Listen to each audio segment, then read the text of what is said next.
andao amin'izay fefa tonga ny fotoanantsika miaraka amin'ny mpanaraka mpanako. Ay, lasa zao ary e. Tonga soa eto amin'ny fandaharana mpanako. Finaritra e, faly miarahaba ny zo dia faly miarahaba antsika rehetra, indrindra ireo mpanazava manerana ny nosy sy any ampitan-dranomasina.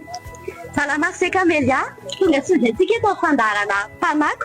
Ity ary le fotoanantsika isam-bolana. Volana febroary tsika zao nanomananay jeune reporter fandaharana vaovao be ho anareo. Ko manasanareo raha naraka hatramin'ny farany e. Ity ary ilay zanam-pandaharana filashako hitaterana ireo vaovao nisy tamin'iny volana lasa iny. Samy efa fampiarahaba tratra ny taona avokoa isika e, fa ny andro zoky eto Afohibe Pikambanana zao no andeha ho arahantsika.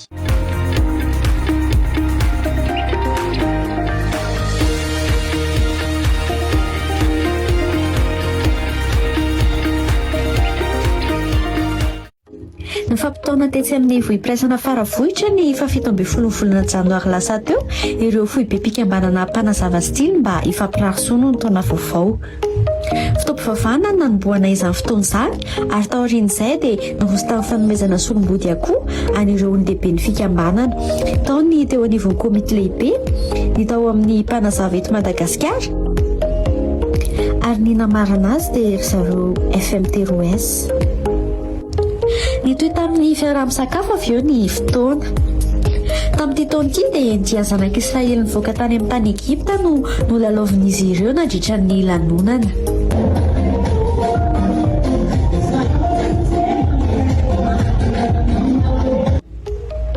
Afa-po ny rehetra satria ny adidy vita fa finaretana azo.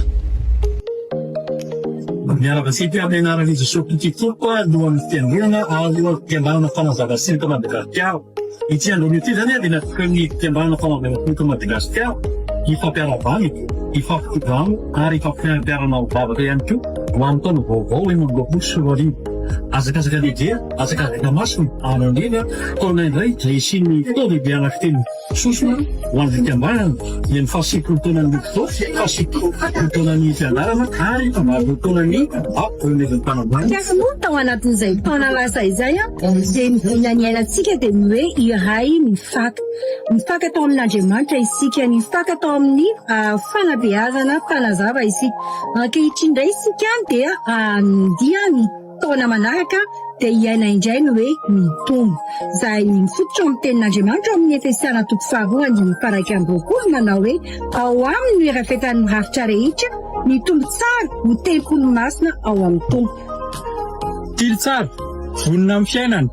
Izay no vinantsika ao anatin'ny taom-piasana. Ity taona ity zany dia fotoana izay ahafahantsika nazahoana ny voka tao voalohany amin'ireo maridrefo rehetra ka ny fampiakarana izany mba hiditra amin'ny fisondrotana arak'isa ary ny fahazahoana ny kalitao na amin'ny fandaharam-panabeazana na amin'ny fitombon'ny mpikambana na amin'ny fitantanana na amin'ny asa firotsahana eny fa na amin'ny fanatsarana ny fandaharam-panabeazana izay tanterantsika ary indrindra amin'ny firotsahana antsika koa izay ankalazaintsika amin'ity taona 2024.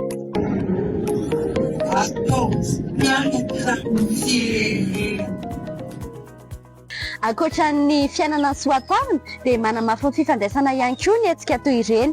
Mino izahay fa samy mampita sy mivoy an'izany avokoa isika rehetra any amin'ny faritany sy any amin'ny fivondronana any mandritra ireny fanatanterahana fiara-bana ireny. Hiditra sady amin'ny tapany faharoa isika eto amin'ny zanam-pandaharana Antsensehatra. Andao hiaraka amin'ny vorokely iray avy ao Analamanga Atsinanana. Fanentana iray mahakasika ny tontolo iainana no entina antsika. Jereo anie e!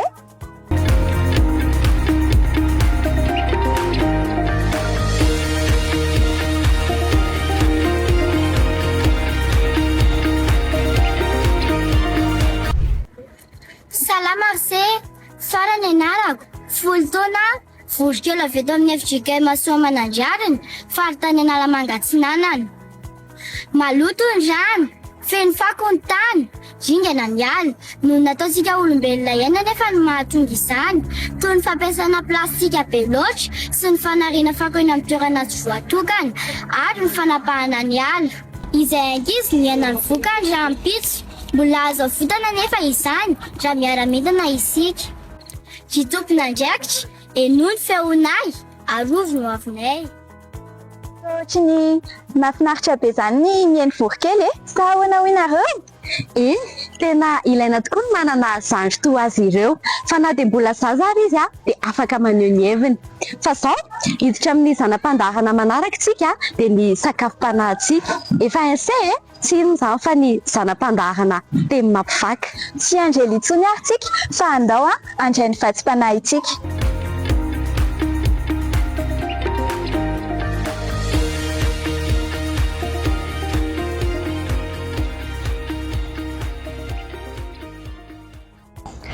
Falindray miara-banse manaraka ny fandaharana mpanako.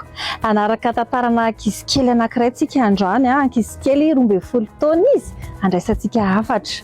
Indray andro izy dia nentin'ny dada sy neniny nandeha nakany amin'ny tempoly tamin'ny fotoanan'ny andro firavoravona.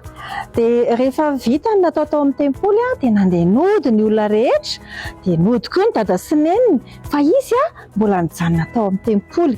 Ary tsy tsikaritra ny dada sy neniny raha tsy efa nandeha lalandavitra be ireo dada sy neniny ireo. Dia izay vao niverina indray izy roa nakany ny Jerosalema nitady azy. Hitan'izy ireo tao amin'ny tempoly ty ankizy ty dia nanontaniana hoe fa nahoana ianao dia nanao toy izao? Dia izao no navalin'ity ankizy ty hoe nahoana ianareo no nitady tsy fantatrareo va fa tsy maintsy ato an-trano indray koa. Izy ary izay ankizy izay raha fantatra seho izay mihitsy. Tantaran'i Jesosy zany ilay Jesosy nentin'ny Josefa sy Maria tao amin'ny tempoly dia tamana tao amin'ny tempoly izy niresaka tamin'ny mpampianatra tao izy nihaino fampianarana momba ny tenin'Andriamanitra tao izy. Dia andao koa tsika hianatra an'i Jesosy voalohany andao mba ho tamana ao an-tranon'Andriamanitra tahaka an'i Jesosy. Tsara be mandeha mivory rehefa sabotsy na lahady fa mihoatra lavitra an'izany andao andeha hivavaka isika isak'alahady ho tamana ao an-tranon'Andriamanitra. Ny faharoa andao koa tsika ho liana amin'ny tenin'Andriamanitra, hihaino fampianarana momba ny tenin'Andriamanitra, hianatra ny tenin'Andriamanitra any anivon'ny fiangonana izay misy antsika tsirairay avy any. Ho an'se mpanabe tario ny ankizy, tario ny beazina andeha hivavaka ho any an-tranon'Andriamanitra ary hianatra ny tenin'Andriamanitra ihany koa isak'alahady. Ho an'Andriamanitra voninahitra, mandra-piaona indray. Efa hifarana sahady ny fandaharana se Izany ve? Toa haingana be nefa anto izao misy tena mbola mankafy. fa izao mbola misy zanam-pandarana iray farany dia ny mpanatalenta izany. Andao hoentinay any Lille indray izy hiaraka amin'ireo JR faritany Frantsa izay nandraikitra an-tsary ny fihaonana tamin'ny Sapir-Mérique. Izy no nanao ny sary famantarana noho ny fankalazana an'Andriamanitra noho ny faha-valopolo taonany hafa. Arao anie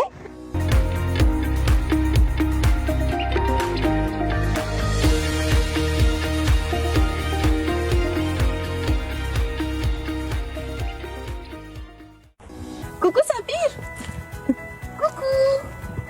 Tonga soa Sapir eto amin'ity fandarana mpanatalenta ity. Fa be izahay mandray ase androany sady liana ihany koa izahay dia afantatra bebe kokoa momba ase. Androany aka dia andeha ho tantarintsika miaraka hoe iza moa izany Sapir mirehaka izany. Faly miarabantsika rehetra manaraka ny fandaharana dia faly miaraban'ny family. Andrea Mirena Rizona Tina Joël na Sapir Miriaka no anarako filofanabeazana Sampanamena eto anivon'ny faritany Frantsa atao Ampanazava eto Madagasikara dia mpianatra taona fahadimy manao informatique. Tao anatin'izay maha Sampanamena an'izay izay dia namela marika tsara ho an'ny fikambanana izay. Dia tao anatin'izany ny fanaovana seny logo izay tamin'ny fankalazana ny jobily fahadimy amby fitopolo taonany hafa. Dia voatsela koa dia ny fanaovana ny logo ny amin'ny fankalazana ny valopolo taonany hafa ihany koa. Andeha ary hojerentsika miaraka ny mombamomba an'izay logo izay. Ny fanazavana n'ilay tondrozotry tao anaty antso fifaninanana no anisany nanome inspiration be anao hoe tokony ohatr'izao ny sary famantarana mifanaraka amin'ilay tenin'Andriamanitra. Anisany singa lehibe ao anatin'ilay sary famantarana ny tarehimarika faha-valopolo taona izay maneho ny fankalazana faha-valopolo taonan'ny afo dia io koa ilay tondrozotra ho amin'ny jaona toko 420 tapany by.